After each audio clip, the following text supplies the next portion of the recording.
২৪ ঘন্টায় Jack অলিবল studio থেকে আমি সুপ্রসাদ শুরু করছি ৫টার ৫। আর ৫টার ৫-এ অবশ্যই আজকে নজর রাখবো বাঙালি হেনস্থার দিকে, যেখানে এই ইস্যুতে এক কাট্টা কংগ্রেস থেকে শুরু করে সিপিএম থেকে শুরু করে তৃণমূল সব পক্ষ। সিপিএম রাস্তায় নেমেছে, উল্টো দিকে সংসদে কংগ্রেস তৃণমূল প্রত্যেকে তারা একসঙ্গে একযোগে সংসদে তারা সুর চড়িয়েছে, বিক্ষোভ দেখিয়েছে এবং আলোচনার দাবি তুলছেন তারা। এই অবস্থায় ওড়িশা গভর্নমেন্টের তরফে একেবারে আদালতে জানানো হলো যে ওইসব হেনস্থা ফেনস্থা কিছু নয়, আমরা ভেরিফিকেশন করেছি। ভেরিফিকেশন করতেই কাগজপত্র চেক করা হয়েছিল, তাহলে সমস্যাটা কোথায়? প্রশ্ন উঠছে, ভেরিফিকেশন নামে কি হেনস্থার কথা বলা হচ্ছে? এই নিয়ে আলোচনা করবো। আমাদের সঙ্গে বিজেপির অঙ্কন দত্ত থাকবেন, তবে রয়েছেন তৃণমূলের প্রদীপ্ত মুখোপাধ্যায়। শুরুতে আমি প্রদীপ্তদার কাছে যাব। ভেরিফিকেশনের কথা বলা হচ্ছে, ভেরিফিকেশন তো করতেই পারে, অসুবিধা কোথায়? না, ভেরিফিকেশন করলে তো কোনো অসুবিধা নেই। আচ্ছা, আমি আরেকটু ধরিয়ে দিই বিষয়টা। দেখো প্রদীপ্ত, যদি আমরা এই যে বাংলাদেশি ইস্যুটা দেখি, তুমি দেখো বাংলাদেশের সরকার বদলের পর যে সিচুয়েশন তৈরি হয়েছিল, এই নিয়ে কড়াকড়ি তারপরে তৈরি হলো অনুপ্রবেশ নিয়ে ঝামেলা, এবং তারপরে আস্তে আস্তে এই পর্যায়ে, মানে এটা তো সিরিয়াস ইস্যু তো অবশ্যই 100% সিরিয়াস ইস্যু, কিন্তু সব থেকে সিরিয়াস ইস্যু যে আমাদের অস্তিত্ব সংকটের ইস্যু। অর্থাৎ কোথাও গিয়ে নাগরিকতা, মানুষের অস্তিত্ব, মানুষের টিকে থাকা, এইটা নিয়ে ইস্যু। আমি 3-4টে উদাহরণ, কেন অনেকটা উদাহরণ দিতে পারি। মানে গত 6 মাসে প্রায় 2000-এর বেশি বাঙালিকে হেনস্থা করা হয়েছে। এক এক করে তথ্য দিয়ে দেওয়া যায়। ধরো বারবেটা জেলা থেকে, এইখান থেকে 14 জনকে মে মাসের শেষে বাংলাদেশে পাঠিয়ে দেওয়া হলো। তার মধ্যে একজন আছেন যিনি সরকারি পেনশন পান, প্রাক্তন টিচার, ফেরত পাঠিয়ে দিলেন রাতের অন্ধকারে। 24 ঘন্টা ওখানে থাকলো, আবার সুরসুর করে ফেরত নিয়ে চলে এলো। কেন ফেরত পাঠালেও কেন আসাম সরকার, ফেরত আবার নিয়েও এলো কেন? এই যে শীল ম্যাডামকে পাঠিয়েছে, তার পরিবারকে পাঠিয়েছে এনআরসি, আমার রাজ্যে বাস করে পরিবার, কিন্তু আমি লাস্ট খবর পেয়েছি কোনো নোটিশ এখনো পাননি। না, সেই নোটিশ তো আমাদের কাছে এসছে। সেই শীলের ম্যাডামের নোটিশ তো জুলাই মাসে, সেটাই তিনি তো দিয়েছেন। এখন ওই যে যেটা হয়, বিজেপির নেতারা পৌঁছে গিয়ে কোনোভাবে আটকে দিচ্ছে কিনা সেটা নেই না। পাবলিক নোটিশ, সেটা তো পাবলিক রয়েছে, পাবলিক ডোমেনে রয়েছে, সেটা তো আমাদের নোটিশ। পার্থদাকে আমরা ফোনে ধরেছিলাম, পার্থদা বলছে আমরা সোশ্যাল মিডিয়া দেখছিলাম। আবারও বলছি, পাবলিক ডোমেনে রয়েছে, ছেড়ে দাও তার কথা। ব্রজবাসীরটা তো কেউ বলবে না, ছেড়ে দাও তার কথা। নয়ন বিশ্বাস তার পরিবার রানাঘাটে, আরে তারা তো গলায় মালা পরে, কার্ড মালা পরে, মতুয়া ঠাকুরের মালা পরে, কার্ড দেওয়া কার্ড ব্যবহার করে, শান্তনু ঠাকুরের কার্ড ব্যবহার করে, যে সে মতুয়া। দেখো, একটা তর্ক ছিল যে কে অনুপ্রবেশকারী এবং কে হচ্ছে শরণার্থী। আমরা মেনে নিলাম যে বাংলাদেশের থেকে যারা মুসলিম এসছে তারা অনুপ্রবেশকারী, মেনে নিলাম, তর্কের খাতিরে মানলাম। তাহলে এই যে নয়ন বিশ্বাস, এরা তো হিন্দু, এই যে ব্রজবাসী, এরা তো হিন্দু। তাহলে এদের যখন তুমি হয় এনআরসির কার্ড দিচ্ছ, নয় তুমি এদের জেলে ভরে রাখছো, তখন মতুয়া কার্ডও কাজ করছে না। তাহলে কি ভয়াবহ রাজনৈতিক অবস্থান দেখেছো? ওড়িশায়, দিল্লিতে 1200 লোক, মানে স্রেফ বাঙালি বিদ্বেষ বলতে শুধু বাঙালি। একটা বিষয় তার মানে বাদ গেল যে ধর্মীয় মেরুকরণের কোনো বিষয় নেই। এরা প্রথমে ধর্ম করে, হিন্দুদেরও তো পাঠানো হচ্ছে। না, আমি সেটাই বলছি, প্রথমে ধর্ম করে, কিন্তু এদের আসল উদ্দেশ্য হচ্ছে বাঙালি বিদ্বেষ। এবং বাঙালি বিদ্বেষ খানিকটা এরকম ভাবেও দেখা যায় যে এই দলের কাউকে, এত বড় শ্যামাপ্রসাদ মুখোপাধ্যায়ের মাধ্যমে তৈরি দল, শ্যামাপ্রসাদ মুখোপাধ্যায়কে আজ অব্দি মরণোত্তর ভারতরত্ন যেমন দেয়া যায়নি, তেমনি আমাদের রাজ্যের যারা 19টা আসন দিয়েছিল এক সময়, তাদেরকে ফুল টাইম মন্ত্রীও দেওয়া যায়নি। আচ্ছা, উত্তর নিয়ে অঙ্কনের কাছে। অঙ্কন, না দেখুন, তৃণমূল কংগ্রেসের কান্না মানেই হচ্ছে ভোটের বাজনা। এই যে তৃণমূল কংগ্রেস কুমিরের কান্না কাজ শুরু করেছে, এটাই হচ্ছে যে মনে হচ্ছে যে পশ্চিমবঙ্গে বিধানসভা ভোট আসছে। কারণ বিধানসভা ভোট আসার আগে শিল্প নিয়ে, কৃষি নিয়ে, কর্মসংস্থান নিয়ে, স্বাস্থ্য পরিকাঠামো নিয়ে, কৃষক আত্মহত্যা, কৃষকের রোজগার ইত্যাদি নিয়ে রাজ্য সরকারের কাছে বলার মতো কোনো ভাষা নেই, কোনো রাজনৈতিক বক্তব্য নেই। তাই এই বাংলা বাঙালিয়ানার যেই কথাগুলোকে তুলে আনা, এটা 2020 সালেও আমরা দেখেছিলাম, ক্যাক্যা ছিছি, সিএ এসে গেলেই নাগরিকত্ব চলে যাবে, সিএ কার্ড ভরলেই নাগরিকত্ব চলে যাবে, এই বলে একটা মানে বাতাবরণ, ভয়ের বাতাবরণ তৈরি করে। এবং আজকেও সেটা আমরা দেখতে পাচ্ছি সব জায়গায়। এই যে উদাহরণগুলো একটু আগে দেওয়া হলো, যে আপনি বললেন যে ভদ্রমহিলা শীল পরিবারের কাছে গেছে, কিন্তু শীল পরিবারের কাছে, শীল পরিবার নিজেই বলছে আমাদের কাছে কোনো ডকুমেন্ট আসেনি, আমরা কোনো ভয় পাচ্ছি না, আমাদের কাছে কোনো নোটিশ আসেনি। অথচ মুখ্যমন্ত্রী একটা ফিয়ার সাইকোসিস তৈরি করে দেওয়ার জন্য, তৃণমূল কংগ্রেস তৈরি করে দেওয়ার জন্য বলে দিলেন। অসম থেকে এনআরসি নোটিশ, শুধু শীল পরিবার বাদ দাও, বাকিগুলোর বিষয়। উত্তম ব্রজবাসীর কথা বলা হলো। উত্তম ব্রজবাসীর আইনজীবীর নাম কি? অপূর্ব সিংহ। অপূর্ব সিংহর বক্তব্য কি? কোর্টে তথ্য দেওয়া অপূর্ব সিংহ বলছেন 2007 সালে অসমের তদানীন্তন তদন্তকারী অফিসাররা আমার মক্কেল এই উত্তম ব্রজবাসীর কাছে নাগরিকত্ব নিয়ে প্রথম তদন্তের জন্য আসে। তার মানে 2007 সালে উত্তম ব্রজবাসী এই নাগরিকত্ব নিয়ে তদন্তের আওতায় কবে থেকে? 2007 সালে। তখন বিজেপির সরকার অসমে ছিল না, পশ্চিমবঙ্গে ছিল না এবং গোটা দেশেও ছিল না। তারপরে যদি হতো তাহলে আপনি তারপরে তো তৃণমূল সরকার এসেছে, জোট সরকার এসেছে কেন্দ্রে, তৃণমূল কংগ্রেসের এবং অসমে এসেছে, আপনারা করতে পারলেন না কেন কোনো সমাধান এই নিয়ে?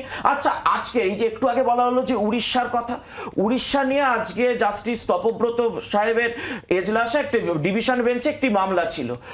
উড়িষ্যার সরকার এফিডেভিট জমা দিয়ে বলল যে আমাদের উড়িষ্যা রাজ্যে একজনও পশ্চিমবঙ্গের বৈধ নাগরিককে আমরা হেফাজতে রাখিনি। বলুন, কল্যাণ বন্দ্যোপাধ্যায় রাজ্যের পক্ষ থেকে আইনজীবী ছিলেন, যে কতজনকে আপনারা এরকম একটা নাম দেখান, কতজন আছে, সংখ্যা বলুন। রাজ্যের আইনজীবী হাইকোর্টের ডিভিশন বেঞ্চে দাঁড়িয়ে বাংলাদেশি খুঁজে পাওয়া গেছে। বাংলাদেশি তো আজকেও আপনারা একটু আগে দেখাচ্ছিলেন, আজকেই তো পশ্চিমবঙ্গ থেকে ওড়িশায় কাজ করতে যাওয়া, পশ্চিমবঙ্গ থেকে হরিয়ানায় কাজ করতে যাওয়া, পশ্চিমবঙ্গ থেকে মধ্যপ্রদেশে কাজ করতে যাওয়া কতজন বাঙালি অনুপ্রবেশকারীকে তোমরা পাকড়াও করেছো, তাদেরকে তুমি সামনে এনেছো। মহুয়া মৈত্র পাল্টা যেটা করেছেন, যখন ভেরিফিকেশনের কথা হয়েছে, তিনি ডকুমেন্ট দিয়ে বলেছেন এই দেখো এরা এই রাজ্যের নাগরিক। আমি বলি, আজকে বিএসএফ এবং পশ্চিমবঙ্গ সরকারের পুলিশ যৌথভাবে একজন অনুপ্রবেশকারীকে ধরেছেন নদিয়ার চাপড়া থেকে। সেই অনুপ্রবেশকারীকে যখন ধরা যায় বাংলাদেশে, তার নাম ইউনুস আলী, আর তিনি ভোটার কার্ড পেয়েছেন কি নামে? তিনি ভোটার কার্ড পেয়েছেন হলো সুমন দাস নামে। অর্থাৎ বাংলাদেশি মুসলমান, তাকে হিন্দু নামের ভোটার কার্ড তৈরি করে দেওয়া হচ্ছে। এটা আমরা দেখিনি। শেফালি খাতুনের ডবল ভোটার কার্ড আমরা দেখিনি। শেখ সাদ রানী তৃণমূলের পঞ্চায়েত প্রধান ডোমিসাইল দিয়ে ডবল ভোটার কার্ড বাংলাদেশি জঙ্গিকে তৈরি করে দিয়েছে, আমরা দেখিনি। আজকে বলুন, এতগুলো কথা বলছেন, কেরলে অপারেশন ক্লিন চালিয়ে 1300 জন বাঙালিকে, মানে পশ্চিমবঙ্গের ভুয়ো ভোটার, ভুয়ো আধার কার্ড তৈরি করা বাঙালি আসলে বাংলাদেশি, তাদেরকে 1300 জনকে ধরেছে। কেরল সরকারের বিরুদ্ধে একটা কথা বলতে পেরেছে তৃণমূল কংগ্রেস, একটা কথা বলেছেন মুখ্যমন্ত্রী, সব থেকে বেশি ধরা হয়েছে কেরল সরকারে। তামিলনাড়ুতে চলে আসুন, তামিলনাড়ুতে সেখানে যে উত্তর 24 পরগনা, মালদা ইত্যাদি জায়গার থেকে পরিযায়ী শ্রমিকদের ধরে আটকে রাখা হয়েছে। কত সাল থেকে? 2023 সালের ডিসেম্বর থেকে। স্ট্যালিনের সরকার, মুখ্যমন্ত্রী তামিলনাড়ু নিয়ে শুধু উত্তর নেই প্রদীপ্তদা, দেখো তামিলনাড়ু কেন, কেরালা নিয়েও বলছি, যেখানে বৈধভাবে কেউ আটক করেছেন অবৈধদের, সেখানে আমাদের কথা বলার কোনো প্রয়োজন নেই। কিন্তু ওখানে বৈধ হলো, বিজেপি শাসিত হলো, বাঙালি হেনস্থা, এটা কেমন প্রমাণ করে দিয়েছি তো। আমাদের সামিনুর ইসলামের তরফ থেকে শুরু করে, আমাদের দলের অন্যান্য থেকে শুরু করে আমরা প্রমাণ করে দিয়েছি। এবং এই কারণেই অসম থেকে যাদের 14 জনকে পাঠিয়ে দিয়েছিল, তাই খাইরুল হোসেনের নাম উচ্চারণ করতে পারবে না, বেবির নাম উচ্চারণ করতে পারবে না, তাদের কেন ফিরিয়ে আনতে হলো? কি কারণে ফিরিয়ে আনতে হলো সেটা তো অসম সরকার বলেছে। আচ্ছা ছেড়ে দাও, অসম সরকার বলছে যে বাংলা বললে বাংলাদেশি, বলেনি। এইসব তর্ক করে লাভ নেই। এত কথা যদি আসে, চিৎকার করে লাভ নেই, চিৎকার করে লাভ নেই।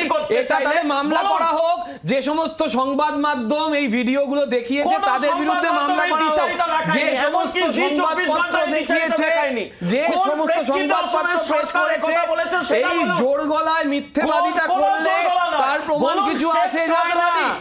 আবারও বলছি যে আরে ডবল ভোটার কার্ড তো আমাদের অনেক নেতা মন্ত্রীর বউরা পেয়েছে, দেখলাম বিজেপি, সেটা তো বিজেপির অনেক নেতা মন্ত্রীর লোকেরা পেয়েছে। আমরা করবো না, আমরা নিয়মের মাধ্যমে করব, আমরা নিয়মের মাধ্যমে যা করার করব। মৃত ভোটার তো দেখা গেল 3500 মৃত ভোটার বাতিল হলো কালীগঞ্জে, আমরা বিতর্ক করেছি, করিনি?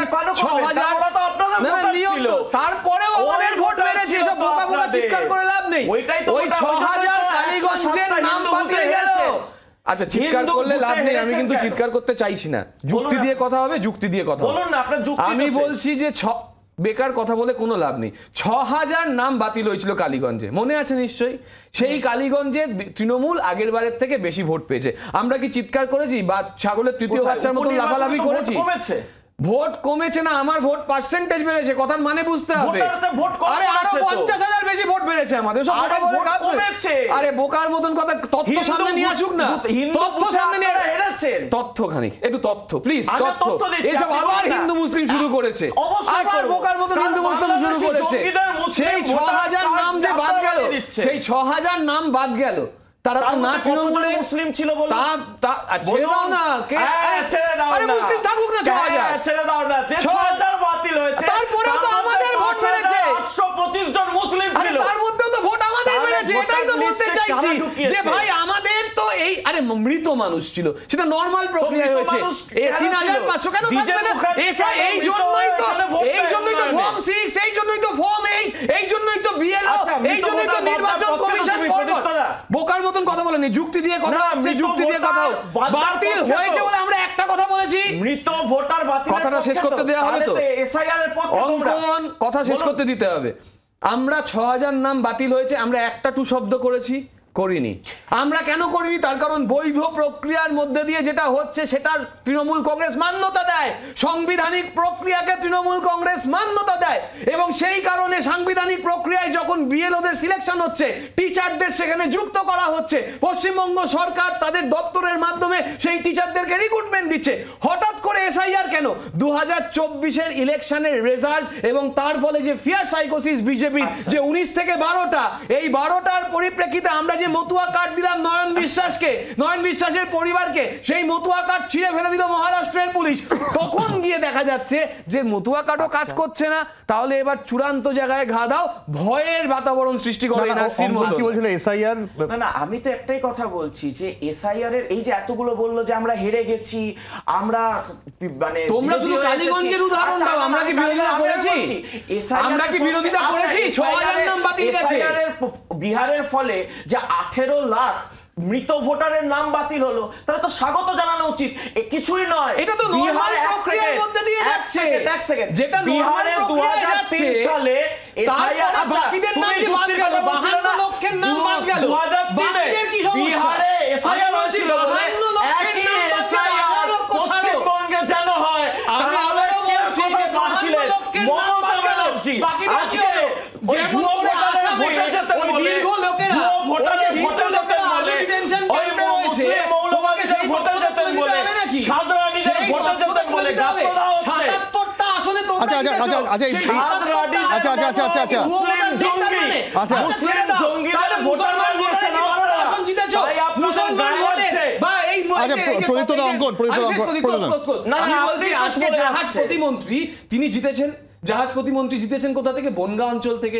সেখানে প্রচুর ভুয়ো ভোটার হতে পারে, তাহলে তিনি কি ছেড়ে দেবেন তার যে পদটা আছে? প্রধানমন্ত্রী পদ ছেড়ে দেবেন? ভুয়ো ভোটার ছাড়বেন কেন? ভুয়ো ভোটার তো আমরা বের করছি, তারা তো নির্বাচন হয়েছে ভুয়ো ভোটারের মাধ্যমে, তিনি তো নির্বাচিত হয়েছেন। তো আরে মুখ্যমন্ত্রী করছেন না, মুখ্যমন্ত্রী ছেড়ে দেবেন। চলো মুখ্যমন্ত্রী ছেড়ে দেবেন, রিজাইন দিতে বলো। মুখ্যমন্ত্রী রিজাইন দেবে, আগে রিজাইন দিতে বলো। ছাপ্পা তো তোমাদের না, মুখ্যমন্ত্রী আগে রিজাইন দিতে বলো। ছাপ্পা প্রধানমন্ত্রী, প্রধানমন্ত্রী ছাপ্পা, যে প্রধানমন্ত্রী সবথেকে বেশি এই ধরনের নোংরামো করে যাচ্ছে, এনআরসি করে যাচ্ছে, এবং সেই কারণে প্রদীপ্ত অঙ্কন। ওকে, না, এক মিনিট। তার মানে বোঝা গেল সব রাজনৈতিক দল ভুয়ো ভোটারে জিতেছে। এইবারে প্রশ্ন হচ্ছে ভুয়ো ভোটারে তাহলে জিতলো কারা?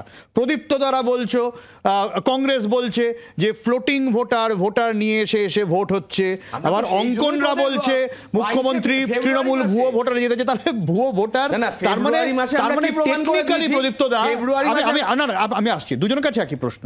টেকনিক্যালি প্রত্যেকটা রাজনৈতিক দল এই মৃত ভোটার, এই ভুয়ো ভোটার এটাকে ব্যবহার করে, প্রয়োজন পড়লে তারপর এইরকম ভাবে হারে শুরু করে। মাঝখানে প্রদীপ্ত দা অঙ্কন, মাঝখানে আমাদের মতন যারা বৈধ ভোটার তাদের টেনশন বাড়ে, কাগজ। সেটাই তো বলছি, 52 লক্ষ মৃত ভোটার, এই 52 লক্ষ টোটাল ভোটার বাদ গেছে বিহার থেকে, 18 লক্ষ মৃত ভোটার। বাকি ভোটারের অবস্থান কি? বাকিরা কারা? বাকিরা শিফটেড ভোটার, কেউ ডবল ভোটার কার্ড রয়েছে। লাইনে এসো, এটাই তো তৃণমূল সরকার প্রথম ধরেছিল যে ইলেকশন কমিশন ফেব্রুয়ারি মাসে ধরে দিয়েছিল যে ইলেকশন কমিশন কিভাবে কাজ করছে, তাহলে এবং তার অঙ্কন আসবো, জন্য- তোমাকে- তোমাকে তার আসবো, আসবো। জন্যই এই ভয়ের রাজনীতিটা শুরু করা কোথায় হচ্ছে। ভয়ের রাজনীতি? এইটাই ভয়ের ভুয়ো রাজনীতি ভোটার বাদ যে দিলে ভয়ের রাজনীতি।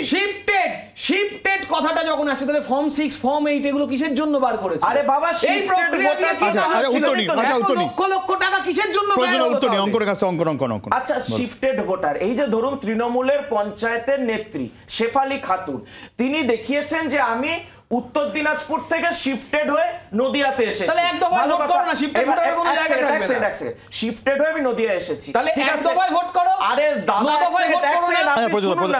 বলুন, বলুন। যুক্তিটা শুনে নিন।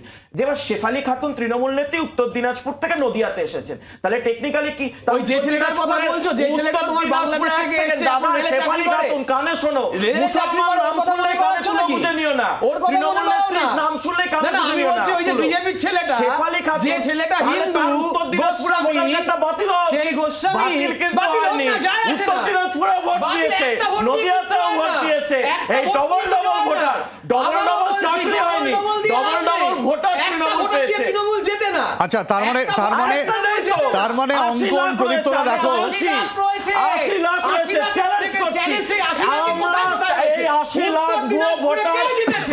বাতিল করব। উত্তর দিনাজপুরে কোন ভুয়ো এমপি ভোটার জিতেছে? পড়া সত্ত্বেও কোন আমরা এমপি জিতেছি। জিতেছে? শেফালি কোন খাতুন তার মানে এমপি জিতেছে? তৃণমূলকে ভোট আচ্ছা, দিয়ে বিজেপিকে আচ্ছা, দিয়েছে। আচ্ছা, আচ্ছা, আচ্ছা, শেফালি আচ্ছা, খাতুন, আচ্ছা, আচ্ছা, তার মানে আচ্ছা, আচ্ছা, বিজেপিকে আচ্ছা, আচ্ছা, দিয়েছে। আচ্ছা, তৃণমূলের আচ্ছা। বিশ্বাস হয় না। কোন এমপি জিতেছে?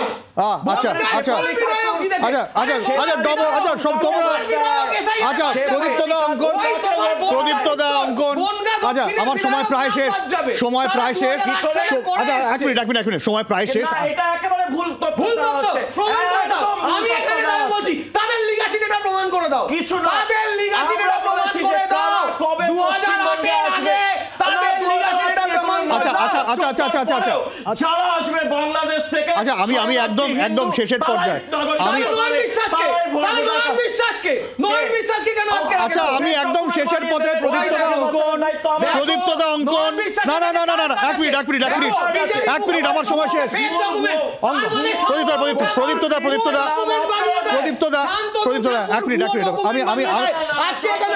আমি শেষ প্রশ্ন করবো।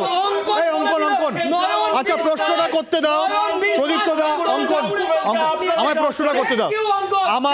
আমার শেষ প্রশ্ন দুজনের কাছে, আমার শেষ প্রশ্ন, সময় প্রায় শেষ হয়ে গিয়েছে। তোমরা ভুয়ো ভোটার নিয়ে দুই দলই এটাকে ব্যবহার করেছো, এখন দুই দলই চিৎকার করেছো। না, এইবারে বাধ্য হয়েছো। আমরা পাঠিয়েছিলাম তালিকা, বাধ্য হয়েছো তোমরা। আমরা 16 লাখ তালিকা দিয়েছি, বাধ্য হয়েছো তোমরা। তোমরা নিজেরা করোনি। তোমরা ভুয়ো ভোটার ছাড়া। আচ্ছা, আমাকে প্রশ্নটা করতে দেবে, শেষ প্রশ্নটা। আচ্ছা, প্রদীপ্ত দা অঙ্কন, শেষ প্রশ্নটা করি। শেষ প্রশ্নটা এটাই, এই যে দেখো তোমরা রাজনৈতিক তরজা করো, কিন্তু প্রশ্ন হচ্ছে এই যে ভিন রাজ্যে ভেরিফিকেশন হচ্ছে অঙ্কন, এই পরিযায়ী শ্রমিকরা ডকুমেন্টটা কি দেবেন যে তিনি নাগরিক? এই যে এসআইআর হচ্ছে, আমি ডকুমেন্টটা দেবো কি নাগরিক? ফ্র্যাঙ্কলি বলছি, আজকে সন্ধ্যে 6:30 আমি এটা নিয়ে একটা শো করছি। আমি পড়াশোনা করতে করতে দেখলাম অঙ্কন, এই 11খানা ডকুমেন্ট বলছো, তার মধ্যে কনফিউশন আছে। এই 11খানা ডকুমেন্টের মধ্যে তোমরা পাসপোর্ট রেখেছো, পাসপোর্ট রয়েছে। এই পাসপোর্ট 2013 সালে বোম্বে হাইকোর্ট বলেছে শুধুমাত্র পাসপোর্ট মানেই ভারতের নাগরিকত্বের প্রমাণ নয়। একই জিনিস 2019 সালে ওর স্বরাষ্ট্র মন্ত্রক সূত্র খবর এসেছিল, পাসপোর্ট থাকলেই ভারতের নাগরিকত্ব প্রমাণ নয়। বার্থ সার্টিফিকেট অর্ধেকের নেই, স্কুল সার্টিফিকেট দিলেই কি হবে? আমি বিভ্রান্ত, আমি কনফিউজড, কি দেব? কেন স্কুল সার্টিফিকেটও তো রয়েছে, স্কুল সার্টিফিকেট, আচ্ছা ডোমিসাইল সার্টিফিকেটও তো রয়েছে, এই কিছু নেই। আমি বলছি বিহারে 6,43,00,000 মানুষ, তারা তো এসআইআর ফিল আপ করলো, তাদের তো ভোটার লিস্টের নাম ভেরিফাইড হয়ে গেল। কই তাদের তো অসুবিধা হয়নি। 11টা ডকুমেন্ট আপনারাও তালিকা করে দেখাচ্ছিলেন কিছুক্ষণ আগে যে কোন কোন ডকুমেন্ট রয়েছে। কাস্ট সার্টিফিকেট, ডোমিসাইল সার্টিফিকেট, পৌরসভা সার্টিফিকেট, পঞ্চায়েতের সার্টিফিকেট, এগুলো কিছুই নেই। অঙ্কন বলেছি আমরা না। আরে বাবা, ভেরিফাই করতে চাইলে ভেরিফাই করতে, আরে বাবা আধার কার্ড, আধার কার্ড নাগরিকত্বের প্রমাণ নয়। আধার কার্ড এসেছে কবে? আধার কার্ড এসেছে কবে? আজকেই জঙ্গি যাকে ধরেছে তারই তো ভুয়া আধার কার্ড তৃণমূল তৈরি করে দিয়েছে। নদিয়ার না, দেখো প্রদীপ্ত দা, আধার, এই অঙ্কন এক মিনিট, প্রদীপ্ত দা, না, প্রদীপ্ত দা, তুমি নাগরিক তো, কিন্তু আমি ওটাতেই আসছি। কিন্তু শেফালি খাতুন নাগরিক নয়, কিন্তু লাভলি খাতুন নাগরিক নয়, তৃণমূলের জিয়াদি ভোট ব্যাংক নাগরিক নয়। আস্তে দাও রাজনীতি নয়। আমি অঙ্কন ডকুমেন্টে পৌরসভার কাটাও রয়েছে। প্রদীপ্তদা কি করে বলছো যে সেটা আচ্ছা আমাকে আমার অঙ্কন আমি আসছি ওই প্রশ্নে আসছি, তোমার প্রশ্নেই আসছি। অঙ্কন প্রদীপ্তদা আমার বাবার কথা বললাম, আমি আমার বাবার কথাই বলছি। আমার বাবা ধরো আজকে হরিয়ানাতে বাড়ি তৈরি করতে গেল, শ্রমিকের কাজ করতে গেল, আমার বাবার ভোটার আধার প্যান ছাড়া আর কোনো ডকুমেন্ট নেই, আমার বাবা কি করবে? কেন আপনার বাবার যদি তার কাস্ট সার্টিফিকেট নেই? না নেই, জেনারেল তো তার ডোমিসাইল সার্টিফিকেট নেই। ডোমিসাইল সার্টিফিকেট নেই? আমার নেই। পৌরসভার সার্টিফিকেট হ্যাঁ আমার আছে। ডোমিসাইল আছে? হ্যাঁ আমার আছে। দেখিয়ে দাও না। কি আমি কি এখন তোমার জন্য তুমি তৃণমূলকে দেখাবো কেন? নির্বাচন কমিশন আসবে, নির্বাচন কমিশনকে দেখাবো, নির্বাচন কমিশনকে দেখাবো। তুমি ডোমিসাইল সার্টিফিকেট আমার আছে, আমার স্কুল সার্টিফিকেট আছে, আমার বার্থ সার্টিফিকেট আছে। আমি ওই চুরি সরকারে সব চুরি হয়নি। আমি পশ্চিমবঙ্গের বাইরে জন্মেছি। হ্যাঁ তা কি অসুবিধা বার্থ সার্টিফিকেট আছে। তা তোমার বার্থ সার্টিফিকেট কি কি হবে? আমি তো বাংলায়। হ্যাঁ তা কি হয়েছে? এবার কি হবে? কি তোমার কি নেই? 2000 সালে বন্যায় সব হারিয়ে গেছে, এবার কি হবে? ও বন্যায় সব হারিয়ে গেছে, স্কুল সার্টিফিকেট হারিয়ে গেছে, সব সব হারিয়ে গেছে। তাহলে তুমি রয়েছো কিভাবে? তুমি চাকরি করছো কিভাবে? চাকরি করছো কিভাবে? আমি একটা পৌরসভা চলে গেছে। আরে উদাহরণ নয়, পৌরসভায় নেই তোমার নাম নথিভুক্ত, পঞ্চায়েতে নেই তোমার নাম নথিভুক্ত, কাস্ট সার্টিফিকেট নেই। উত্তর দিতে দাও। সব ডকুমেন্ট যার হারিয়ে যায়, স্কুল সার্টিফিকেট তো আবার পাওয়া যায়, পৌরসভার সার্টিফিকেট, ডোমিসাইল সার্টিফিকেট তো আবার পাওয়া যায়। আরে সেটা তো ভেরিফাই হবে, যেমন প্রত্যেকটা রাজ্যে ভেরিফাই হচ্ছে। সেই ভেরিফাই হলে তোমাদের আপত্তি কি? আরে বাবা ধরো আমি তোমাকে একটা স্ট্যান্ডার্ড জায়গা বলছি। 2000 সাল বন্যায় উত্তর চব্বিশ পরগনা বিস্তীর্ণ অঞ্চল ভেসে গেছে। একটা স্কুল আছে নহাটার স্কুল, যেখানে বিজেপি জিতেছে। সেইখানে বিজেপির বর্তমান যিনি আছেন তার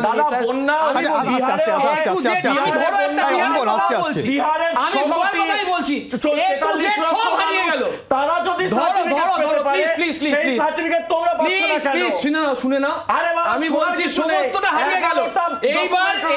এইবার ইলেকশন কমিশনের ডকুমেন্টটা পেল, ইলেকশন কমিশনের ডকুমেন্ট পেল, আর কিছু পেল না। এবার কি করবে?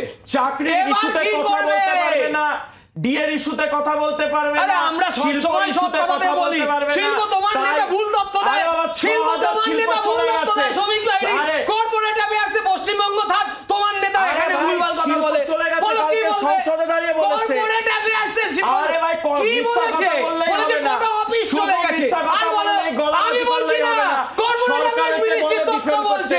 আরে তোমার আমার রাজ্যে আমার প্রধানমন্ত্রী আমার দেশের সমস্ত তথ্য বলছে। আমরা প্রথম থেকে 1, 2, 3 হয়ে গেছি, খাদ্যশস্য থেকে শুরু করে কি বলবে?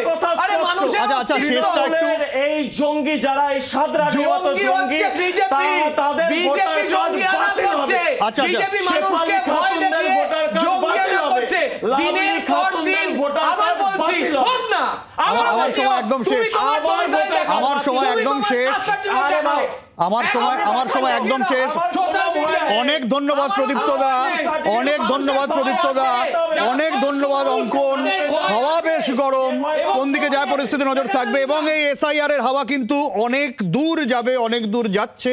কারণ সরকারের তরফ থেকে বলেছে লোকসভায় এই নিয়ে আলোচনা হবে না, সংসদে রাজ্যসভায় এই নিয়ে আলোচনা হবে না। অন্যদিকে বাঙালি হেনস্থার অভিযোগও জারি রয়েছে। কোন দিকে যায় পরিস্থিতি নজর থাকবে, ফিরে আসি বিরতির পর, সঙ্গে থাকুন। বাংলার আওয়াজ, বাঙালির আবেগ, জি 24 ঘন্টা।